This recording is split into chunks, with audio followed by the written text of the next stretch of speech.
Bonsoir chers amis, avant même que de vous dire quelques mots, j'aimerais bien que tout le monde éteigne ses portables, s'il vous plaît, à la fois pour le son et même pour la lumière, parce que de temps en temps, ça gêne les intervenants. Donc en tout cas, merci d'être là. Pour ceux qui ne me connaissent pas encore, je suis la présidente des Amis de la Fondation Jardin Majorel, c'est-à-dire la société d'amis qui soutient la Fondation Jardin Majorel dans toutes ses actions. Voilà. Nous avons entamé depuis la création de l'association il y a 2 ans, en même temps que l'ouverture du musée, un cycle de conversation autour de l'art, ce qui nous permet de recevoir des intervenants de qualité, à la fois sur un thème purement artistique, ou alors on a fait le design aussi avec nos amis qui sont là. Là, par exemple, nous allons recevoir Laurent Lebon qui va nous parler de Picasso et Yves Saint-Laurent en novembre. Et on aura une conférence sur Bacon, etc. Donc, vous voyez, toujours des intervenants de qualité. Ce qui est le cas ce soir, puisque en clôture de l'exposition sur les tapis berbères, que vous avez peut-être pu découvrir en nous attendant, ou que vous pourrez découvrir tout à l'heure au moment du verre, nous avons, et à l'occasion de la venue d'une délégation de, je ne sais pas comment on dit, de collectionneurs, enfin du magazine Hali, qui est un grand magazine de tapis connu internationalement. Donc, une délégation de ce magazine qui est à Marrakech. Donc, nous avons invité 2 intervenants. Jürgen Adam, qui est professeur émérite d'architecture à l'université de Stuttgart et qui a fait énormément d'expositions, de livres et de thèses de doctorat sur l'architecture au Maroc. C'est un pays qu'il connaît très très bien, puisque pour l'anecdote, je crois, Jürgen, vous m'avez raconté ça tout à l'heure, que vous êtes arrivé au Maroc en 1966, et il se trouve que c'est l'époque où Pierre Berger et Yves Saint-Laurent découvraient le Maroc et tombaient amoureux du Maroc. Donc vous voyez, il y a toujours des correspondances. Voilà. Et donc, je pense que Jürgen va vous raconter ça bien mieux que moi. Il a beaucoup voyagé dans le Maroc et c'est un pays qu'il connaît très très bien, à la fois au plan de l'architecture, de l'urbanisme, et aussi, du coup, il a collectionné, je crois, près de 300 tapis. Donc, c'est vraiment un domaine qu'il connaît parfaitement.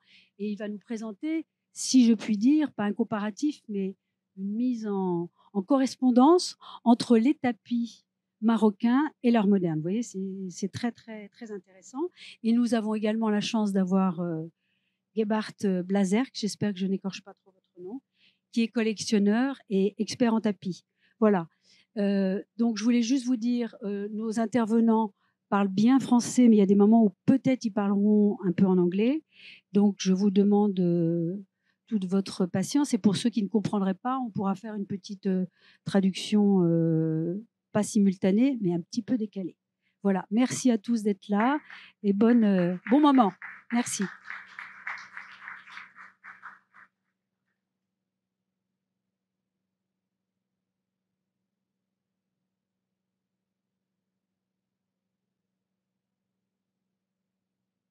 Bon, d'abord, on va. Allô? Non, non. Ok. Le technicien, d'abord, il m'a dit de prendre celui-là. C'est pourquoi je l'ai préparé comme ça, comme vous voulez. J'ai préparé de m'asseoir.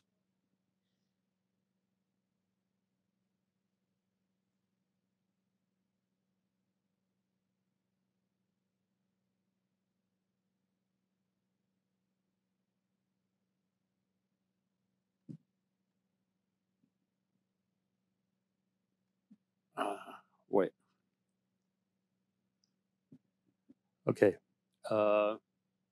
Sorry for the little technical problems we had.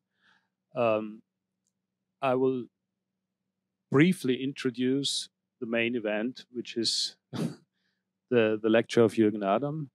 And I'm trying to build a little bridge between the exhibition, which is on show, I think, until today. Is that right, Saad? It's the last day of the exhibition. Next week, okay. And I'm trying to make a little connection between the exhibition that is in the temporary exhibition part of the museum now, and the more in-depth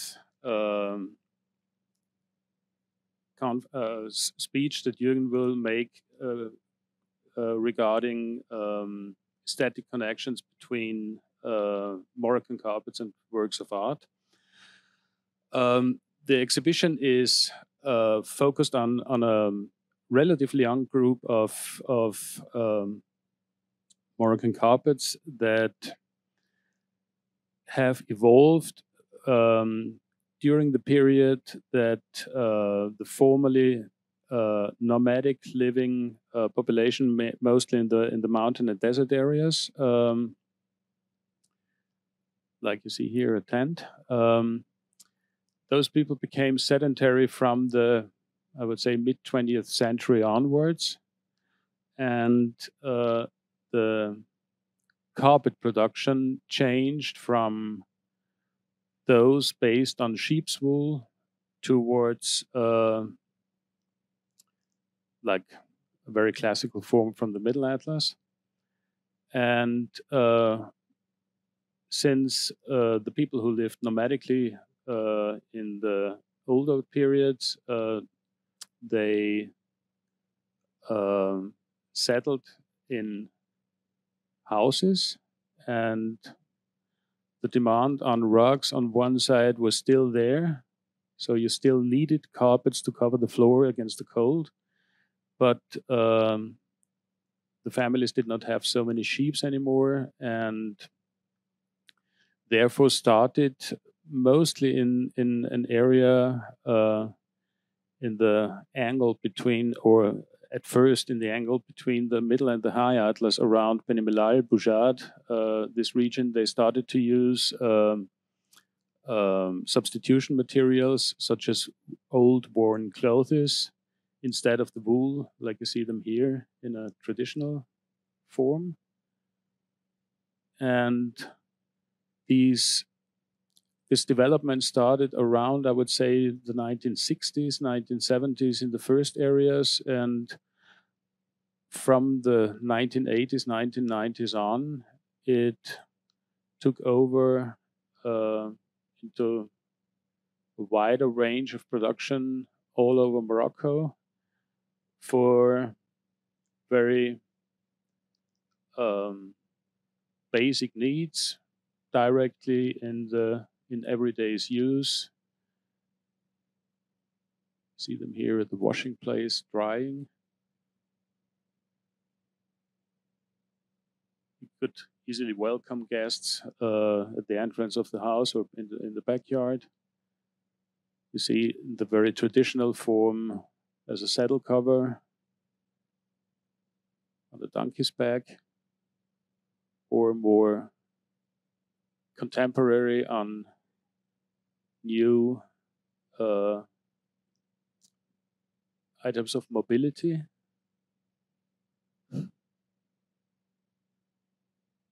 And yeah, this is the seat of a guardian for an official parking lot. So you see, it's these rugs. They're not very understood as being something very prestigious, but they're rather utilitarian objects that are in everyday's use in very different functions. And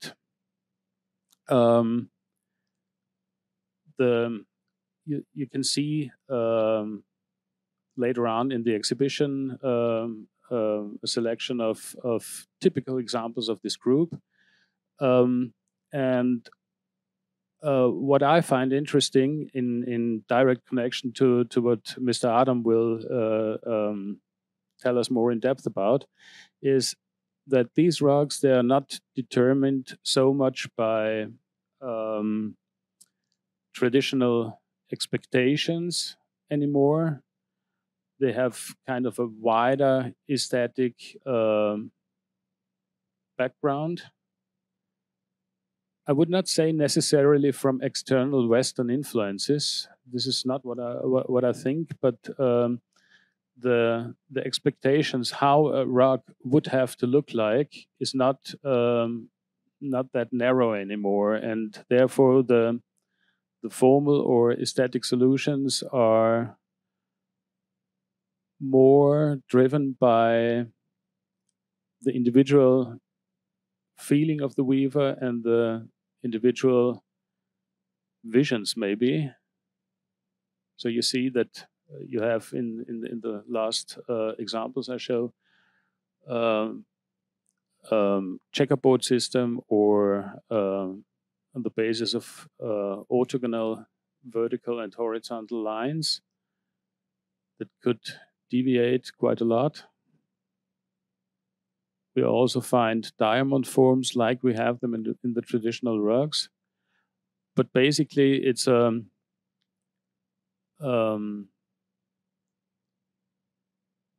determined more by individual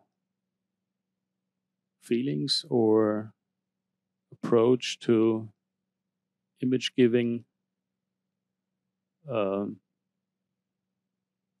methods. And I think that this is what Mr. Adam focused on since he fell in love 40 years ago. No, it's more than 40 years ago. It's 50 years ago. 53 to be very precise. And I think that Jürgen always has been interested in the less in the kind of rugs that follow strict traditional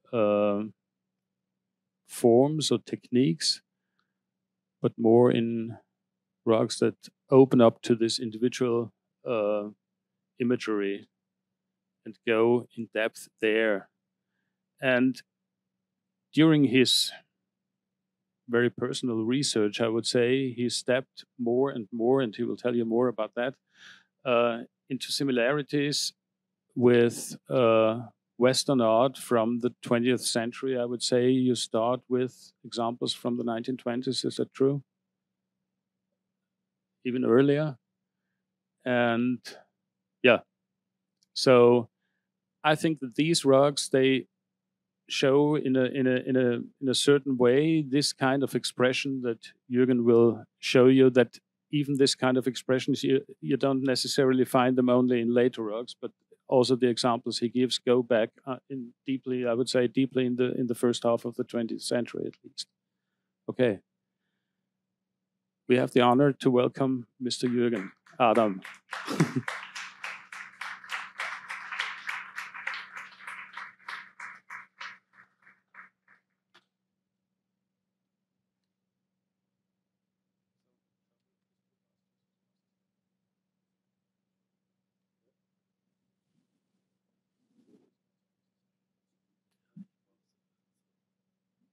So geht's.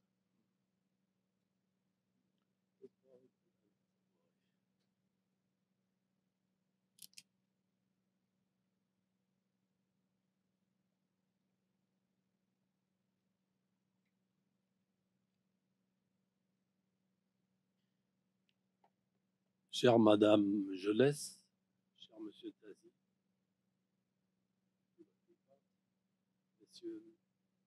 Mesdames et Messieurs, avant de commencer ma conférence, permettez-moi de dire un grand bonjour à Monsieur Mohamed Diwa, le patron de la Porte d'Or au Souk Sémarine à la Médina de Marrakech. C'est lui qui était mon professeur pendant plus que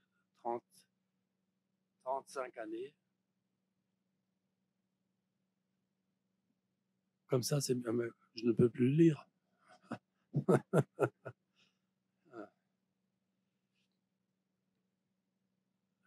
Non, ça va. Le patron de la Porte d'Or au Souk Sémarine, c'est lui qui était mon professeur pendant 35 années sur les sciences des tapis marocains. Mais il faut dire, j'ai beaucoup appris chez lui, mais c'est très petit de ce qu'il fallait savoir sur les tapis. Ladies and gentlemen, my last conference in English, I did some years ago at the Tsinghua University of Beijing. When it was finished, I said to my assistant, I think my English must be polished. Oh, it doesn't need to be polished, he said. It is Polish. That's why I asked Hali to help, and they did it. So my French conference was translated into English. Thank you for that. In 2013-14, there was a big exhibition with 80 Moroccan carpets from my collection at the Pinakothek der Moderne in Munich, a museum of modern art. This is one of the images. And the second one.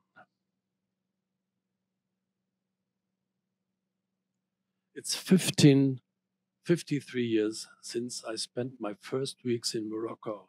At that time, I was still studying architecture at the University of Munich.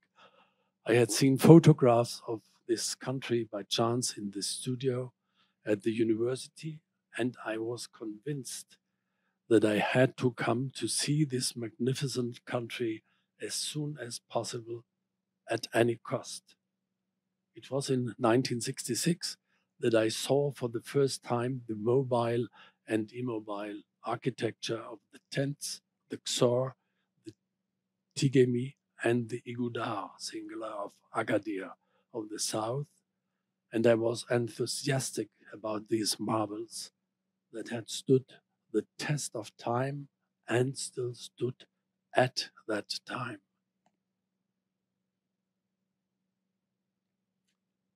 A tent of nomads of the Mahab plain.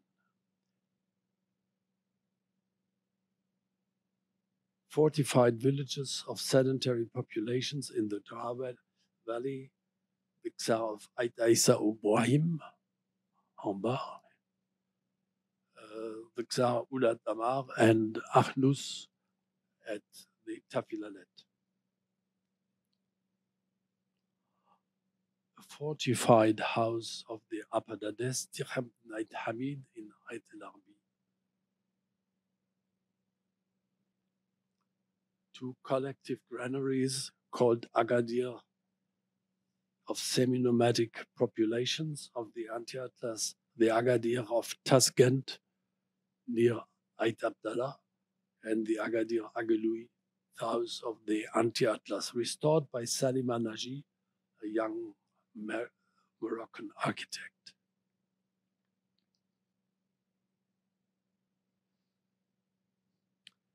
On the left-hand side, you see me in 1971 in the village of Ait El Arbi, village of the tribe Ait Sedat de la Montagne, with a crowd of boys from the village, and on the right-hand side, the granary and shrine of Sidi Moussa, 34 years after the image of Ait El Arbi in 2005 in the valley of the Ait Bougmes in the High Atlas.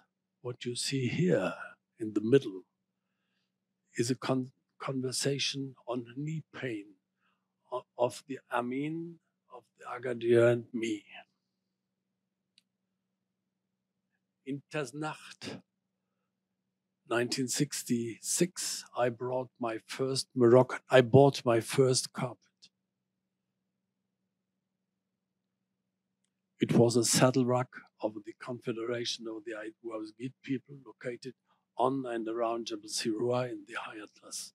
This carpet was small, it was dirty, it was damaged, and, which was at that time the most important, it was very cheap.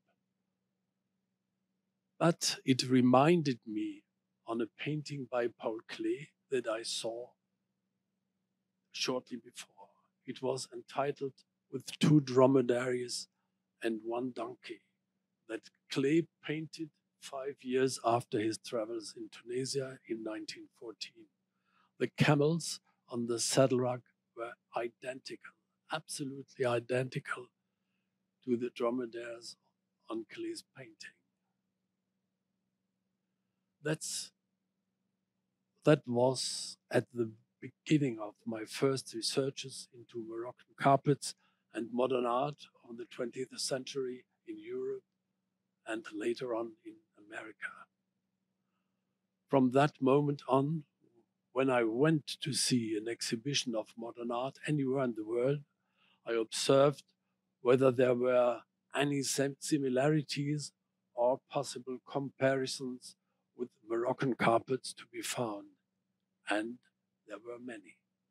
When I went to Morocco, it was the same thing, but the other way around. I looked to see if I could find carpets that reminded me of works by modern and contemporary painters. And here again, my hunting ground was rich. How was such kinship possible? 3 theses seemed plausible to me. First thesis: certain European painters went to Morocco. They saw Moroccan carpets and were inspired by what they saw. Eugène Delacroix, for example, stayed in Morocco from 1831 to 1832.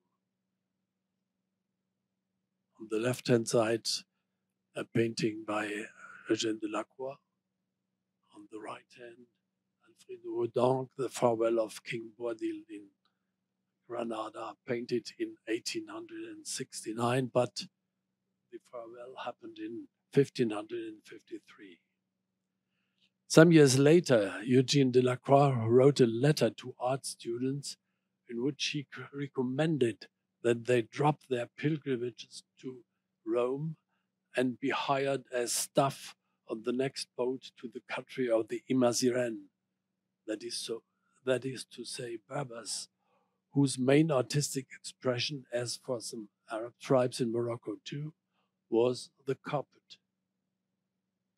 In 1906, Raoul was painting in Marrakesh the garden of Menara. In 1909, Eileen Gray spent several months in Morocco with her friend Evelyn Wilde in order to learn how to dye and weave wool. After their internship in Morocco, they opened a rug factory in Paris. Eileen Gray's drawing of a carpet on the left side and an abstract carpet done in 1920. In 1911, Kees van Dongen created the painting titled The Young Arab. Kees van Dongen, The Young Arab. That year, Wassily Kandinsky made his first abstract painting in Munich. 1 year after, Henri Matisse spent several months in Tanger, 1912 and again 1913. Henri Matisse, the red carpet, compared with the night school. You see the red carpet and you see this.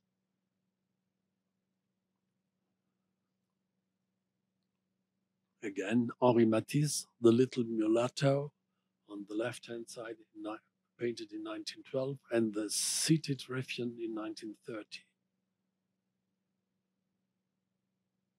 These just were a few of the painters visiting Morocco in these years.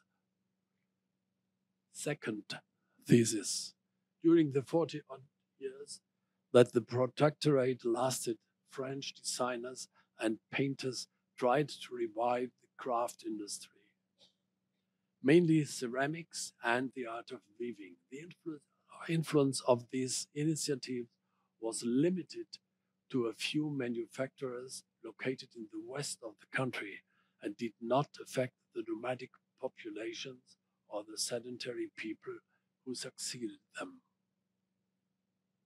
On the left-hand side, a vase of the 20th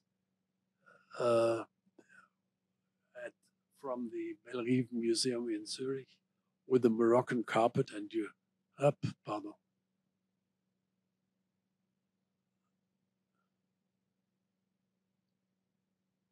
Up. Sorry.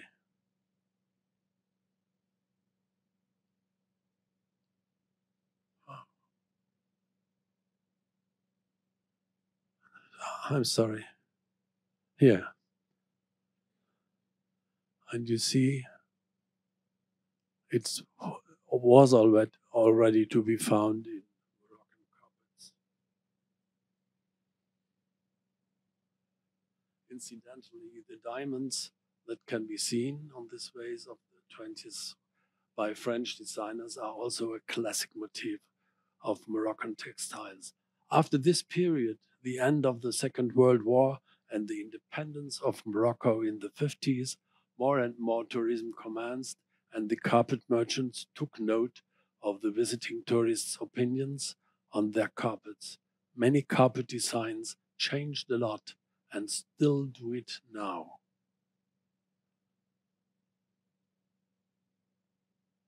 Kazimir Malevich, for instance, was not far away of this Benim Guild. Third thesis. At the beginning of the 20th century, European artists tried to find the roots of art, and they were not the only ones. Scientists like the philosopher and physiologist Ernst Mach in Vienna, the psychologist Friedrich Schumann, and the art historian William Warrigal in Munich were also looking in this direction. What they found was abstraction with great freedom in other foreign countries as well as in Europe and America. Edmund Carpenter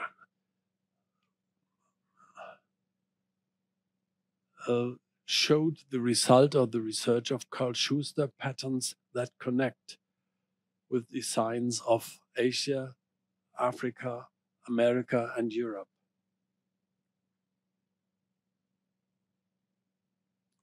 On the left-hand side, a goblet-shaped container found in India dating back for 1,500 years before Christ, compared with two asilals of the end of the 20th century.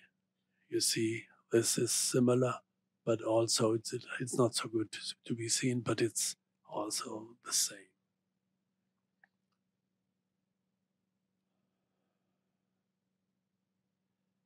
Egyptian hieroglyphs dating from 1,600 years before Christ, with two paintings by Wassily Kandinsky.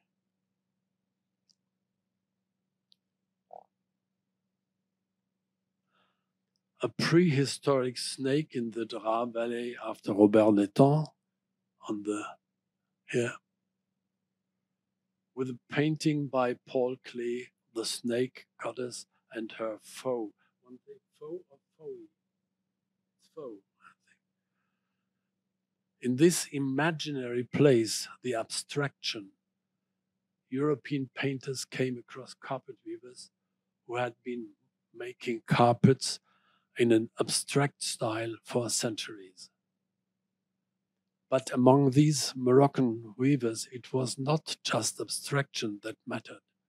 They were convinced of the magical power of the wool, the fabrics, the red color, the motifs representing the number 5, which symbolize the 5 pillars of Islam, the 5 prayers of the day. They wove many other magic signs to give them power against bad ghosts into their carpets.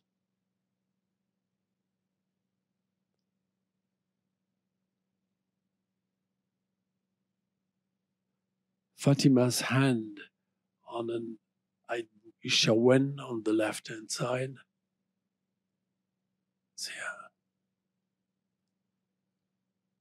And the beautiful image of a wall in Essaouira, photographed by Bruno Barbie. The power of abstraction was important for European and American painters too.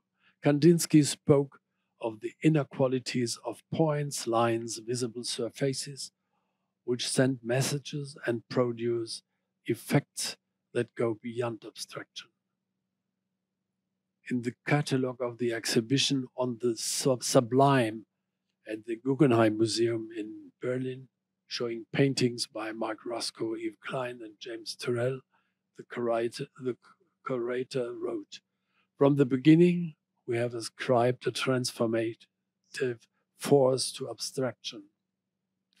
Wassily Kandinsky and Piet Mondrian saw it even as a cure for a materialistic society. The avant-garde regarded it as a bearer of higher truth." On the left-hand side, a painting by Mark Rothko with a Boujat rug on the right. Painting by Yves Klein compared with the Benim Gilt rug.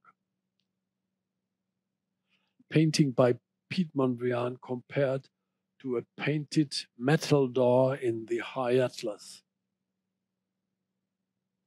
A painting of Anthony Tapies called Writings on a Wall with two Boujat doors. Ladies and gentlemen, we know that Le Corbusier and Marcel Breuer saw Moroccan rugs in exhibitions during the 20th in Paris. We find them in villas of Le Corbusier,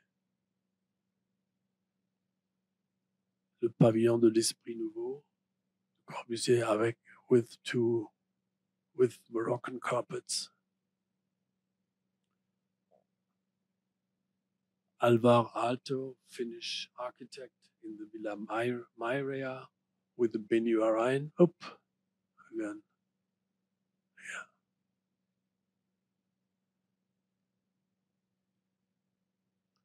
Frank Lloyd Wright's Falling Water with the Benuarain and other Moroccan rugs. They are not to be seen here, but they existed. The Case Study House by Charles and Ray Eames with the Sayan rug from the Middle Atlas. I'm sorry. Yeah. It is said that Marcel Breuer brought Moroccan carpets to the Bauhaus. His first work at the Bauhaus was the African chair, produced in collaboration with Gunther Stölzel, who directed the weaving studio at the Bauhaus. The African chair. We know that it was a former legionnaire who brought Moroccan carpets to Switzerland, to Zurich in the 1930s, and that Johannes Itten, a Bauhaus teacher in Weimar until 1923, bought carpets in 38 and 39 for the Bellerive Museum in Zurich, of which he was the director at that time. An IDUC on the left-hand side and a Benuarain from the Bellerive Museum. Cy Trompley was in Morocco with his friend Robert Rauschenberg in the 50s. In the 60s, Ruprecht Geiger, famous German painter, visited his architect son, who was then working in Casablanca. They went to visit the south of the country, and three of Ruprecht Geiger's paintings are titled Tinahir, Umaln, and Tafraout, 3 towns at the south of Morocco. We know that Mark Roscoe saw a yellow-red Moroccan carpet with a beautiful brush at his friend Honegger's, who brought this carpet from Switzerland to New York. Many other painters went to Morocco as far as, for instance, Günter Uecker. That's the detail of a painting by Günter Uecker with the detail of a Benuarain. Going through the Medina, you can get the idea that there was not other designs than these points, black points on the white carpet. Sean Scully, who was a professor at the Academy of Fine Arts in Munich, has also stayed in Morocco on many occasions.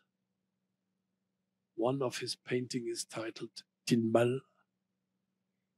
This is the name of a mosque in the High Atlas, and he made drawings in the sand on the beach of Essaouira.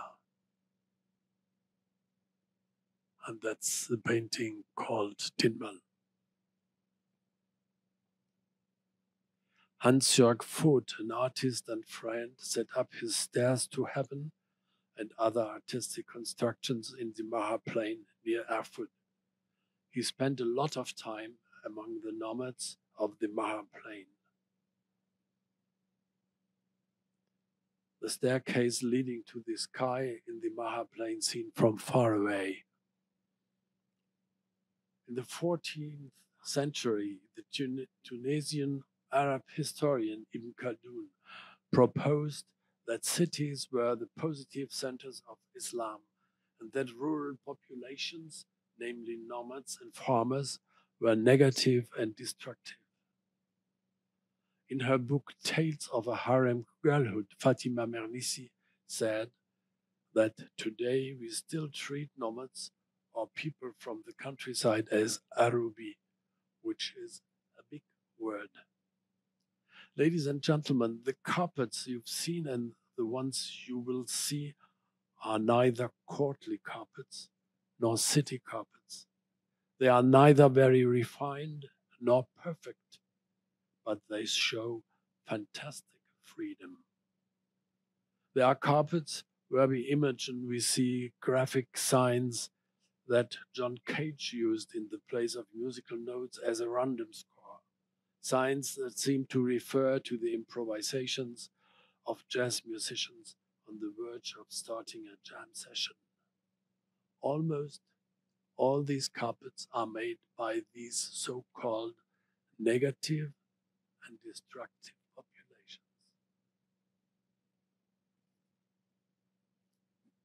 For instance, like these nomads in the Mahai plain.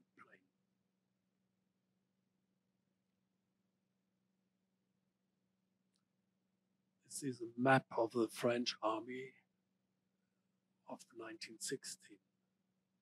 Arubis, as Ibn Khaldun had it, either from the southeast of the country or from a region that the French army called Les Pays Insoumis, or rebellious country.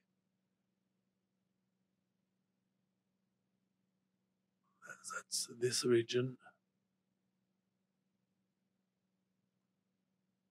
In 1916, during the pacification of Morocco, or from the Atlas region, the Foyer Réduit de la Grande Dissidence, home of the dissidents.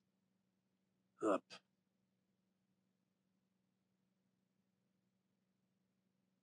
Yeah.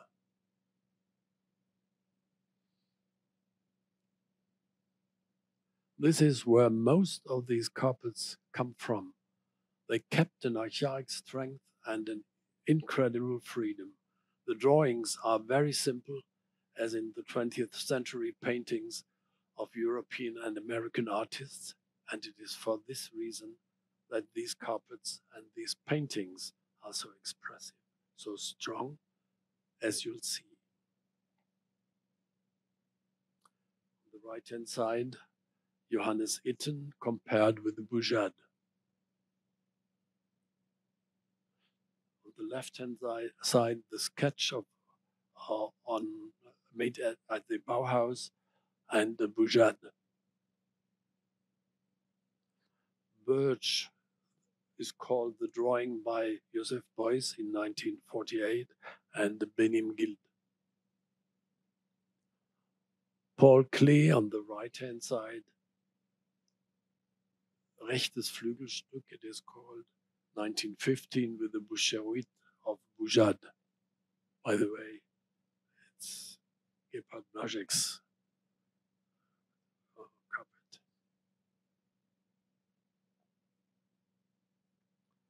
Gerhard Richter, famous German painter, compared to a Boujade from the collection of Richard Herzberger in Basel. Gerhard Richter again, compared with the Benim Guild on the right-hand side.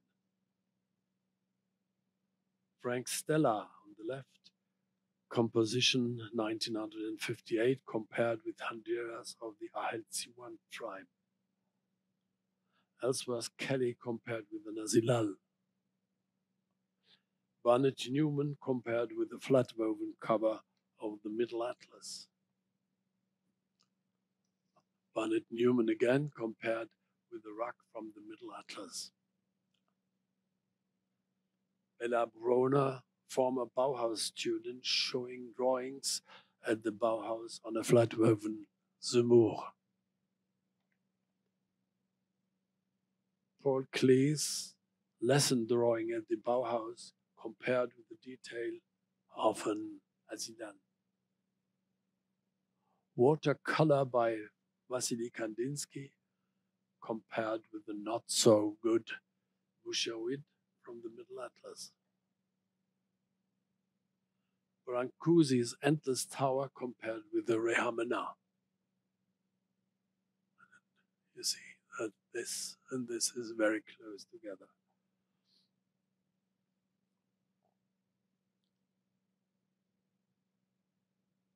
Blinky Palermo painting compared with the door in the High Atlas. Max Bill, Le Carreau Bleu, Blanc, compared with the Nazilal. A drawing by Bryce Marden, who had an exhibition, if I'm informed well, at the beginning of this year here, compared with the Bouget. Barnett Newman again compared with the Kelim in the Middle Atlas. Joan Mitchell on the right-hand side, the two parts, the right-hand side. Air pour Marion, made 1975-76, compared with the house Boucherville on the left. Pete Mondrian compared with the rug from the Middle Atlas. Here I'll stop the comparisons and I will show you with some last images the high quality of colors and forms at any place in Morocco. Canopies over a market in the Middle Atlas. Paintings on the wall of a cafe on the Tizian Test. For tables found in a house on a trek to Imilshil in the High Atlas, made by the owner and not by students of the Bauhaus, as one could imagine.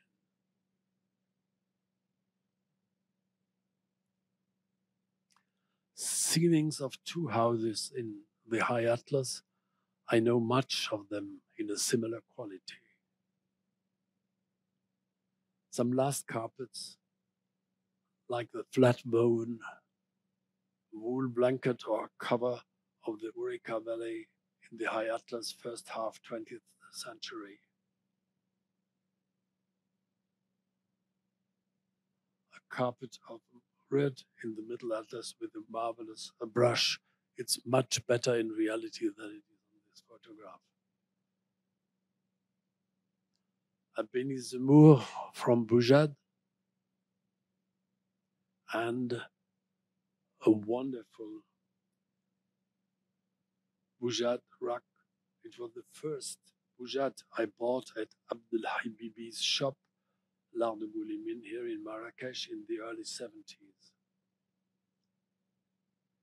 Ladies and gentlemen, all this shows that Moroccan art and Moroccan carpets do not need to be compared to European or American art, European or American paintings. But they do need to be appreciated as works of art here in Morocco as well as elsewhere. It is for this reason that the exhibition at the Pinakothek der Moderne in Munich took place in an art museum. And it is why I was speaking here at the Museum of Yves Saint Laurent today. Thank you for your attention.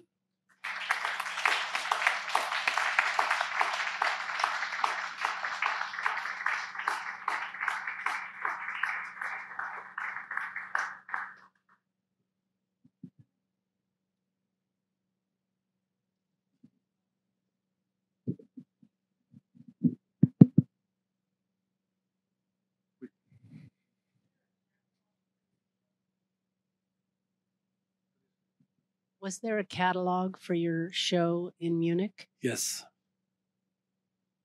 It still exists, but there are very few exemplars.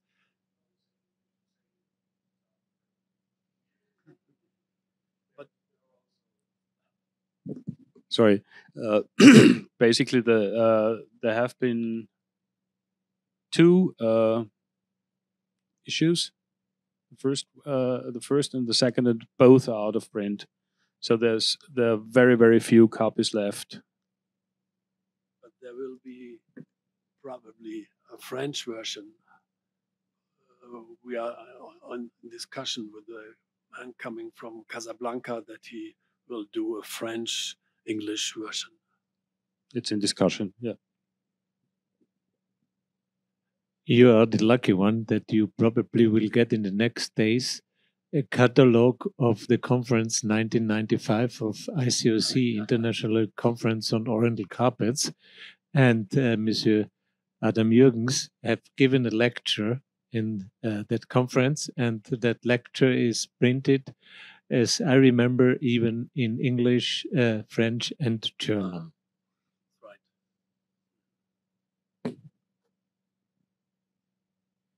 If I may say, I think the hunger is if I may say just one remark, more than a question, is did you know, vous connaissiez le travail de Bert Flint qu'il faisait? Oui, bien sûr. J'y étais hier à la maison de Kevin.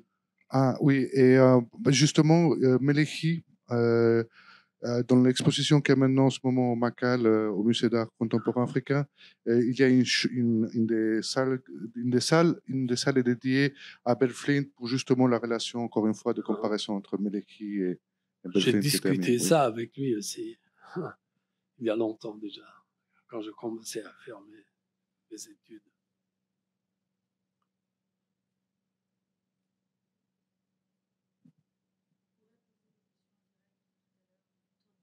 Merci en tout cas. Merci beaucoup, monsieur. Merci.